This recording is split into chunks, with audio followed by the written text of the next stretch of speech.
Hello students, आप सब कैसे हो। जैसा कि आप सभी को पता है कि हम कौन सा सब्जेक्ट पढ़ रहे हैं, बिजनेस लॉ, और कौन सा एक्ट पढ़ रहे हैं, 1872। कौन सा एक्ट है, 1872। तो हम अपनी ही बात को, वैलिड कॉन्ट्रैक्ट की बात को आज कंटिन्यू करते हुए, वैलिड कॉन्ट्रैक्ट किसे कहते हैं। आप सभी को पता है वैलिड कॉन्ट्रैक्ट की डेफिनेशन अंडर सेक्शन 10 में दी गई है और 1872 में दी गई है। ठीक है, तो फिर भी आपके एक साथ फिर से revision. All agreement are contract if they are made by free consent of party, free consent of parties and competent to contract. ये मैंने आज आपके साथ डिस्कस करना है। फॉर ए लॉफुल कंसिडरेशन, ये हमने लास्ट चैप्टर में कर लिया। And with a lawful object and are not hereby expressly declare to be void. ठीक है, तो आपने इस डेफिनेशन में देख लिया। हमने एक पॉइंट मैंने आपके साथ डिस्कस किया, कंपिटेंट टू कॉन्ट्रैक्ट, मतलब कि जो पार्टी है वो क्या होनी चाहिए, कॉन्ट्रैक्ट में कंपिटेंट होनी चाहिए। ठीक है, competent to contract means that the party must be capable of entry into a contract. उसकी कैपेबिलिटी होनी चाहिए कि वो क्या हो जाए, कॉन्ट्रैक्ट में क्या हो जाए, एंटर हो जाए। ठीक है, जैसे आप सभी को पता है कि एक कॉन्ट्रैक्ट को करने के लिए मिनिमम कितने पर्सन चाहिए होते हैं, ऑफरी एंड ऑफरर। ओ पहले मैंने बोला ऑफरर, फिर वो दूसरा पर्सन होता है ऑफरी होता है। हम इन दोनों पर्सन की बात कर रहे हैं कि इन दोनों पर्सन की क्या होनी चाहिए, कैपेसिटी होनी चाहिए, तभी वो कॉन्टैक्ट कर सकते हैं। यदि दोनों पर्सन की कैपेसिटी नहीं है तो वो कॉन्टैक्ट नहीं कर सकते। तो उसकी कैपेसिटी को ही ध्यान में रखते हुए अभी आज इस लेक्चर में एक ही पॉइंट आपके साथ डिस्कस करूँगी, माइनर। ठीक है, तो कैपेसिटी में हमारे आ जाते हैं, कॉन्ट्रेक्चुअल कैपेसिटी में यहाँ पर अंडर सेक्शन 11 में 3 पॉइंट दिए गए हैं। ठीक है,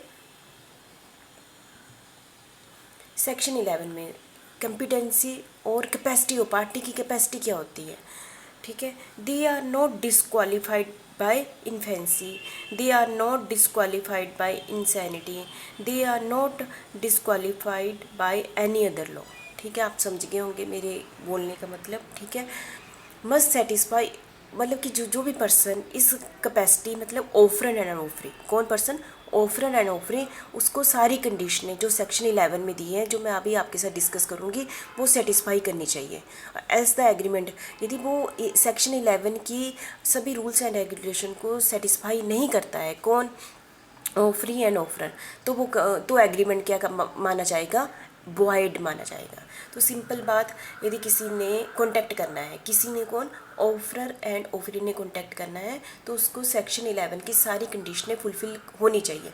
यदि वो सेक्शन 11 की फुलफिल नहीं करता है तो वो एग्रीमेंट क्या माना जाएगा, वॉइड एग्रीमेंट माना जाएगा, वो कॉन्टैक्ट नहीं होगा। तो सेक्शन 11 क्या कहता है, कैपेसिटी ऑफ पार्टी की पार्टी की कैपेसिटी क्या है। यहाँ 3 पॉइंट ही डिस्कस किए गए हैं पार्टी की कैपेसिटी में। ठीक है, कैपेसिटी ऑफ पार्टी क्या होती है, who is major under Indian Majority Act, वो क्या हो, मेजर हो। ठीक है, who is of sound mind, who is not disqualified by any other law to which he is subject.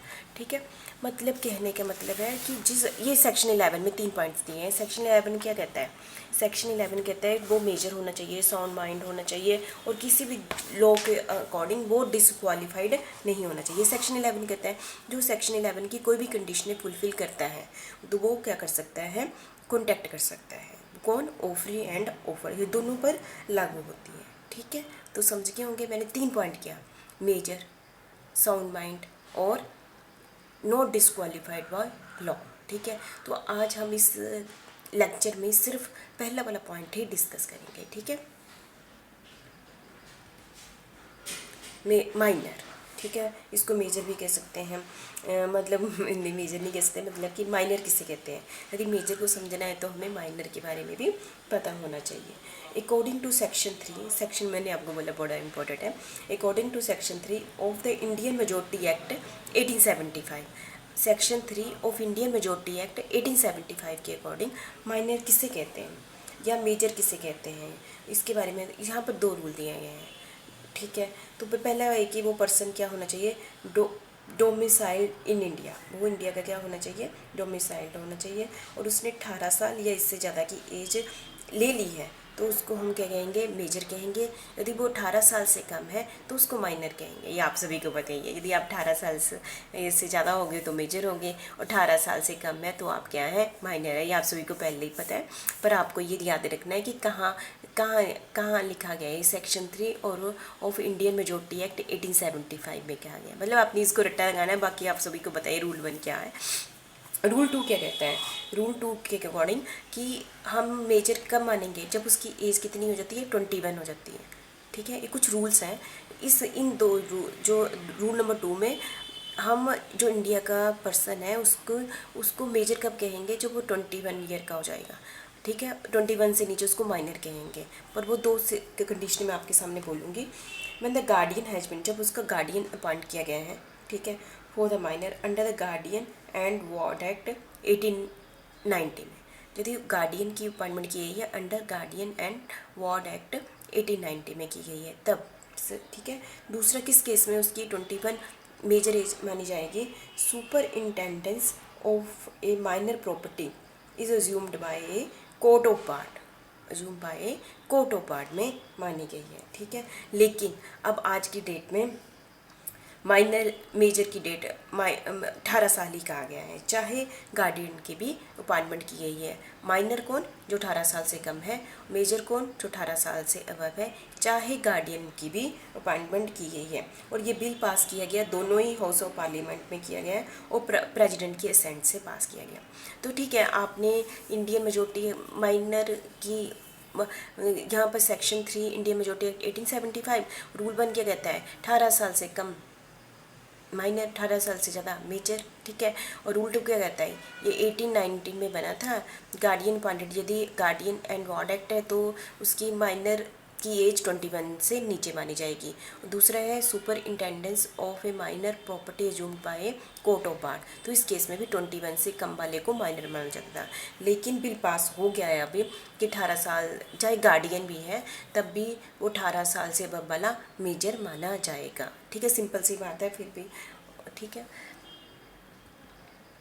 Next है agreement with A minor. Agreement with A minor, तो agreement with A minor क्या होता है, यदि हम by chance कोई person minor के साथ एग्रीमेंट कर लेता है तो आप ये ध्यान रखिए, ओवरऑल मैं आपको कह दूँ सबसे प्रॉफिट ही उसको मिलना है माइनर को।